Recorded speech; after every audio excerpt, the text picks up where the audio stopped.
मित्रहरू ल आज खुर्सानीको दोस्रो लग टिपाइको लागि हामी फेरि खुर्सानी बारीमा आइपुगेका छौँ। आज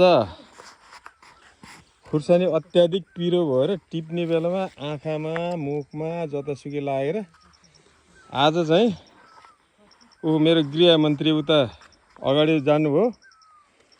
आज चाहिँ खुर्सानी साह्रै पिरो भएर आँखा नाक मुख जतासुकै लागेर आज यस्तो पोजिसनमा आइए है मित्रहरू। चाहियो भने सम्झनुहोस् खुर्सानीको क्वालिटी यस्तो छ,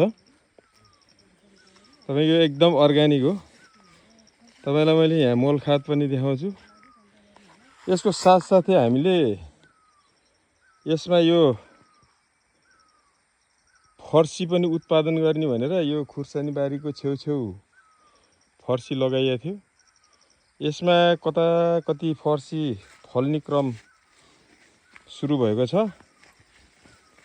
यो फर्सीको मुन्टुलाई हेर्नुहोस्, यो भित्र फर्सी पनि फल्दैछ।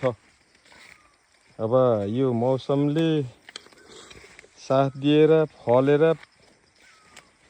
धेरै फल्यो भने फर्सी पनि बिक्री वितरण हुनेछ। लगाइছি अब हाम्रो आज दोस्रो लटको खुर्सानी टिपाइ कार्यक्रम। खुर्सानी यतिको राम्रो फलेको छ। यी ले हेर्नुहोस् त, लाने हो टिपेर। आज चाहिँ टिपेर लाने तर्खरमा छौँ। यो दोस्रो लट।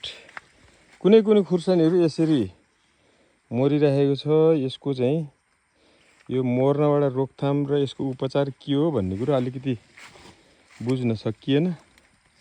यो विषयमा तालिम लिने चासो हुँदाहुँदै पनि तालिम लिने अवसर मिलेको छैन। तथापि सामान्य सुझबुझको हिसाबले खुर्सानी खेती गरियो। तर के गर्नु, दैवको संजोग, असिना पानी हुरी बतासले धेरै नै नष्ट गरिदियो। फल यस्तो राम्रो छ। हेर्नुहोस् है, यो ल यो खुर्सानी हेर्नु ल। यहाँ पनि यो फर्सी, यो मैले यहाँ चार ट्र्याक्टर मोल ल्याएर राखेँ। अलि धेरै भएर यहाँ थुपारेको यो मोल हाल्न पाइएन। यसले अझै उत्पादनलाई बढाउँथ्यो होला। तर के गर्नु, समयको फुर्सदले गर्दाखेरि मोल हाल्न पनि। यो गाईको मोल हो। यो हो गाईको मोल। यो गाईको मोल हालेर मैले खुर्सानी खेती उत्पादन गरेको। अब यतापट्टि फर्सी पनि फल्ने क्रम जारी छ।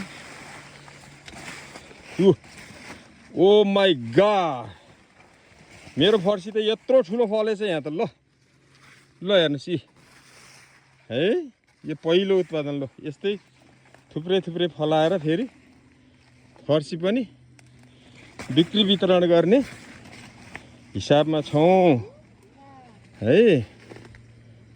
लगाइस यहाँ अरू पनि फलेको छ होला। यो झाडीमा जान सकिएन है। ल